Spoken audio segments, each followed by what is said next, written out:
అనగనగా ఒక ఊరిలో ఒక యాపిల్ ఉండేది. ఆ యాపిల్ ఇలా అనుకుంటూ ఉంటుంది, అరే బాగా బోర్ కొడుతుంది, ఇప్పుడేం చేద్దాం? ఐడియా, ఒక పని చేద్దాం. మా స్నేహితులందరినీ పిలుచుకొని మంచిగా ఒక పిక్నిక్ వెళ్దాం. అలా అనుకొని వాళ్ళ స్నేహితుల్ని పిలవటానికి వెళ్తుంది. అలా మామిడి పండు దగ్గరికి వెళ్తుంది.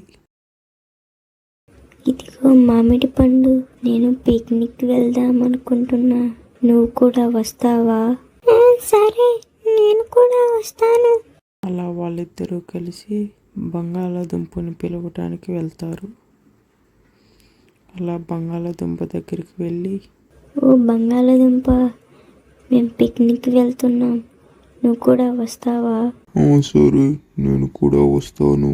అలా వాళ్ళ ముగ్గురు టమోటాని పిలవటానికి వెళ్తారు.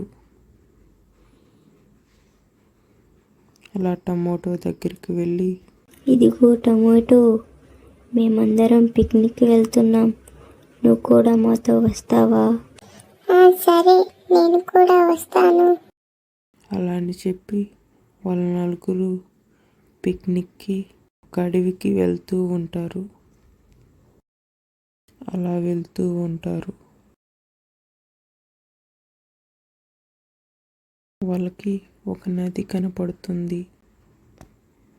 అరే ఏమి చేద్దాం, ఇప్పుడు ఎలా ఈ నదిని దాటి వెళ్ళాలి? ఒక పని చేద్దాం, మనం అందరం ఒకళ్ళు చెయ్యి ఒకళ్ళు పట్టుకొని అలా ఆ నదిలో దాటి అవతలకి వెళ్ళిపోదాం.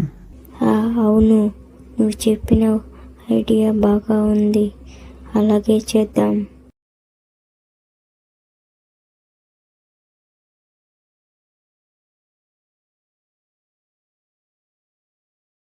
అరే, ఈ నది చాలా లోతుగా ఉంది, మనం ఈ నదిని దాటలేం, మనం ఇంటికి వెళ్ళిపోదాం, పదండి. ఆహా, కుదరదు, మనం ఎట్టయినా కలిసికట్టుగా ప్రయత్నించి ఈ నదిని దాటాలి.